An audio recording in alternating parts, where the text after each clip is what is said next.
Hello everyone. जैसा कि हम डिस्कस कर रहे थे chapter 4 of class 9 chemistry, that is structure of atom. तो फर्स्ट वीडियो में हमने जो डिस्कस किया था वो था कैथोड रे एक्सपेरिमेंट, और फर्दर हमने जिसके बारे में जानकारी पाई थी वो थी इलेक्ट्रॉन्स के बारे में कि इलेक्ट्रॉन्स क्या हैं, किस तरीके से वो डिस्कवर हुए हैं। ठीक है, तो हमने एक एक्सपेरिमेंट भी पढ़ा था, उसका नाम था कैथोड रे एक्सपेरिमेंट। तो चलिए अब हम आगे बात कर लेते हैं। जैसे कि पहले हमने डिस्कवरी ऑफ इलेक्ट्रॉन्स देखा, अब हम देख लेते हैं डिस्कवरी ऑफ प्रोटॉन्स।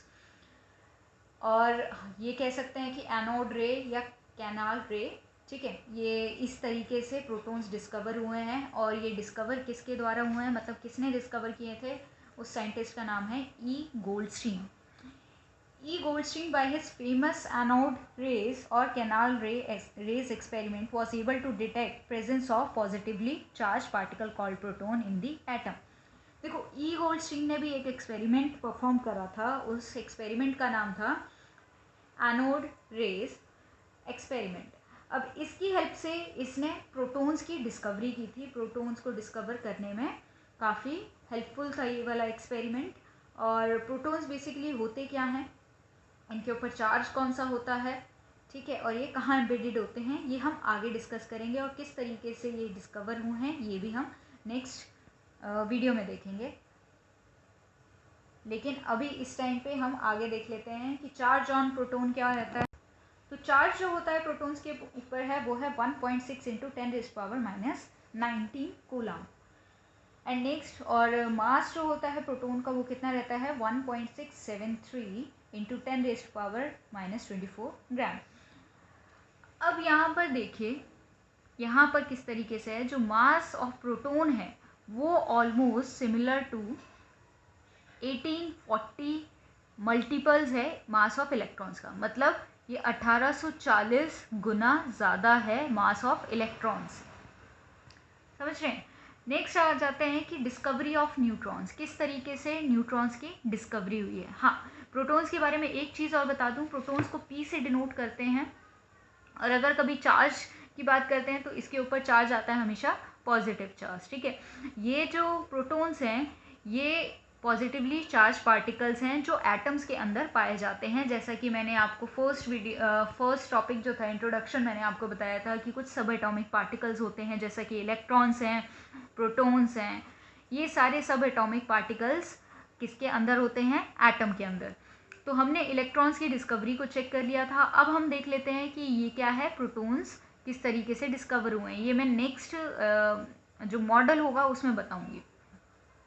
आगे मास ऑफ प्रोटॉन आपको बता चुकी हूँ, और जो चार्ज रहता है प्रोटॉन्स के ऊपर 1.6 इंटू 10⁻⁻19 कूलम रहता है। एंड ये कह सकते हैं कि जो मास है प्रोटॉन्स का वो ऑलमोस्ट सिमिलर है 1840 गुना किससे, मास ऑफ इलेक्ट्रॉन से। अब डिस्कवरी ऑफ न्यूट्रॉन्स के बारे में डिस्कस कर लेते हैं। जो न्यूट्रॉन्स की डिस्कवरी थी वो जे चैडविक के द्वारा की गई थी।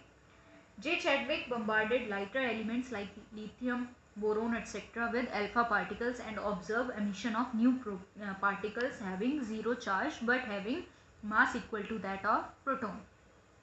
जे चैडविक ने क्या किया, लाइटर एलिमेंट, ठीक है, lighter element with alpha particles को बम्बार्डेड किया गया, मींस स्ट्राइक करवाया गया अल्फा पार्टिकल से। और उसके बाद उन्होंने क्या ऑब्जर्व किया कि नए पार्टिकल्स एमिट हो रहे हैं। ठीक है, एमिट, उसमें से नए पार्टिकल्स निकल रहे हैं जिनका कोई चार्ज नहीं है, मतलब उसके ऊपर चार्ज क्या है, जीरो चार्ज है, लेकिन उनका कुछ मास है जो कि ऑलमोस्ट इक्वल टू प्रोटॉन है। तो क्या किया जे चैडविक ने, जे चैडविक ने लाइटर एलिमेंट्स जैसे कि लिथियम हो गया, बोरोन हो गया, और भी बहुत सारे ऐसे एलिमेंट्स हैं जो लाइटर हैं, उनको किसके साथ स्ट्राइक करवाया, अल्फा पार्टिकल्स। अब ये जो अल्फा पार्टिकल्स जिस तरीके से लाइटर एलिमेंट के साथ स्ट्राइक करेंगे तो ऑब्जर्वेशन क्या रहेगी, ऑब्जर्वेशन में नए पार्टिकल्स हमें देखने को मिलेंगे। और वो जो नए पार्टिकल्स हैं उनका जो चार्ज है वो जीरो रहेगा, लेकिन और उनका जो मास होगा वो ऑलमोस्ट प्रोटॉन के इक्वल देखा गया। These particles were called neutron. उनको क्या बोला गया, ऐसे पार्टिकल्स को कहा गया neutron, that is neutral particles of the atom. जो एटम के न्यूट्रल पार्टिकल्स हैं। अब हमने क्या क्या चेक किया कि भाई एटम्स के सब एटॉमिक पार्टिकल्स हैं, उन सब एटॉमिक पार्टिकल्स में से हमने क्या कर लिया था, इलेक्ट्रॉन्स की डिस्कवरी कर ली, प्रोटॉन्स की डिस्कवरी कर ली। अब आगे हैं न्यूट्रॉन्स। ठीक है, इलेक्ट्रॉन्स के ऊपर चार्ज नेगेटिव रहता है, प्रोटॉन्स के ऊपर चार्ज पॉजिटिव रहता है, लेकिन जो न्यूट्रॉन होते हैं उनके ऊपर कोई चार्ज नहीं रहता क्योंकि ये neutral particles. Neutron are absent in protium isotopes of hydrogen atom. एक और फैक्ट है दैट इज कि न्यूट्रॉन जो है हमेशा एब्सेंट रहते हैं प्रोटियम आइसोटोप में। आप इसको मार्क कर लीजिए, इसे स्टार बना लीजिए, ये आइसोटोप है, आगे आएगा आपके तब मैं बताऊंगी। ठीक है, जैसे कि आइसोटोप्स वगैरह हर एक एलिमेंट के आइसोटोप्स हमें देखने को मिलते हैं, तो ऐसे ही हाइड्रोजन एटम का जो आइसोटोप होता है उसका नाम है प्रोटियम। उस केस में न्यूट्रॉन्स एब्सेंट रहते हैं, उसमें न्यूट्रॉन्स प्रेजेंट नहीं रहते हैं। Since mass of electrons are negligible as compare to that of proton and neutrons, hence sum of masses of proton and neutron in an atom will compose its atomic mass. जैसा कि हम जानते हैं, हम ऐसा कह के मतलब थोड़ा मानते हैं कि इलेक्ट्रॉन्स जो हैं, हमने पढ़ा भी है कि इलेक्ट्रॉन्स का जो मास होता है वो कितना होता है, ऑलमोस्ट नेग्लिजिबल मान लेते हैं। लेकिन प्रोटॉन्स के कंपैरिजन में और न्यूट्रॉन्स के कंपैरिजन में हम क्या करते हैं, हम इलेक्ट्रॉन्स का जो मास है वो नेग्लिजिबल मानते हैं, इसलिए उसके मास को हम क्या कहते हैं, ये ऑलमोस्ट नेग्लिजिबल है। लेकिन अगर हमें मास निकालना हो किसी भी चीज़ का, तो हम मास किसकी हेल्प से निकालते हैं, with the help of proton and neutron. अगर प्रोटॉन और न्यूट्रॉन के मासेस का सम कर दिया जाए तो एटॉमिक मास निकाला जा सकता है। ठीक है, नेक्स्ट आगे फर्दर देख लेते हैं, that is atomic models. From the knowledge of existence of subatomic particles like electron, proton and neutron in an atom, various atomic models were proposed by different scientist. देखो इनकी existence का जैसे ही knowledge मिला है या फिर इन्हीं की मतलब ये जो सब एटॉमिक पार्टिकल्स हैं जैसे कि हैं electrons, protons and neutrons atom में पाए जाते हैं, तो कई सारे मॉडल्स दिए गए इनकी डिस्कवरी के लिए।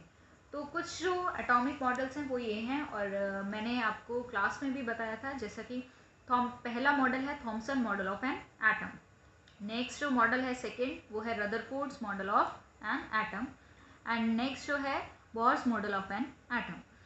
इन्होंने अलग अलग एटम्स के स्ट्रक्चर की डिस्कवरी की थी, एंड इलेक्ट्रॉन्स किस में रहते हैं, प्रोटॉन्स किस में रहते हैं, मतलब प्रोटॉन्स हैं कि नहीं है, इलेक्ट्रॉन्स हैं कि नहीं है, इनकी भी डिस्कवरी की थी, जैसा कि मैं आपको बता चुकी हूँ, ये जो कैथोड रे एक्सपेरिमेंट था इसकी हेल्प से। अब यहाँ पर आ जाता है सबसे पहला मॉडल है Thomson atomic model. Thomson atomic model क्या कहता है, this model is often called the watermelon model. इसको और क्या कहते हैं, वाटरमेलन मॉडल से भी ये जाना जाता है। क्यों जाना जाता है, वो इसलिए, इस मॉडल में क्या होता है, Thomson predicted the presence of electron inside the positive charge sphere. इसने कहा था कि प्रिडिक्ट किया था कि ये जो इलेक्ट्रॉन्स हैं एक पॉजिटिवली चार्ज स्फीयर के अंदर एम्बेडेड है। ठीक है, just same as the seed of watermelon are embedded in the red edible part of the watermelon. जैसा कि वाटरमेलन के केस में होता है कि वाटरमेलन में जो सीड्स प्रेजेंट होते हैं उनको हमने मान लिया दैट इज इलेक्ट्रॉन, एंड जो वाटरमेलन के जो रेड पार्ट है वो है हमारा पॉजिटिवली चार्ज्ड स्फीयर। ठीक है, इसी तरीके का इसने कहा कि एटम का स्ट्रक्चर भी होता है, जैसा कि आपको दिखाई दे रहा होगा इस स्ट्रक्चर में। ये आप मान लीजिए ये क्या है, पूरा पॉजिटिवली चार्ज स्फीयर है, और ये जो इलेक्ट्रॉन है ये इसके अंदर एम्बेडेड है। लेकिन इसका एक ड्रॉबैक भी था। क्या ड्रॉबैक था, although this model explain neutrality of atom, भले ही ये जो मॉडल है ये क्या एक्सप्लेन करता है कि एटम जो है वो न्यूट्रल है, लेकिन ये एक्सप्लेन नहीं कर पाया कि दूसरे जो अदर साइंटिफिक एक्सपेरिमेंट कंडक्ट हुए थे इन एटम्स के ऊपर वो उनको प्रॉपरली एक्सप्लेन नहीं कर पाया। तो इसलिए ये वाला जो एक्सपेरिमेंट है या फिर ये वाला जो मॉडल है इसको डिस्कार्ड कर दिया जाता है। तो आपने इस वीडियो में मैंने जितना भी बताया वो आपने पूरा डिस्कस करना है। ठीक है, डिस्कस क्या मतलब पढ़ना है, अगर कोई डाउट होता है तो यू विल आस्क मी। और जैसा मैंने आपको मास वगैरह के बारे में बता रही थी, चार्ज जो है प्रोटॉन्स के ऊपर कितना रहता है या इलेक्ट्रॉन्स के ऊपर चार्ज क्या रहता है, ठीक है, और मास ऑफ प्रोटॉन क्या है और इलेक्ट्रॉन और प्रोटॉन के मास में कितना क्या डिफरेंस आता है, तो ये आपको प्रॉपरली लर्न होनी चाहिए क्योंकि ये क्वांटिटीज़ आगे फर्दर बहुत काम आती हैं। और ये जो मैं मॉडल बता रही हूँ, ये मॉडल भी काफ़ी ज़्यादा काम आते हैं, तो आपने ये सारे के सारे डिस्कस करने हैं, ठीक है, मतलब पढ़ने हैं, लर्न करने हैं, और जितना भी मैंने अभी तक लिखवाया है ये आपने नोटबुक में नोट डाउन भी करना है।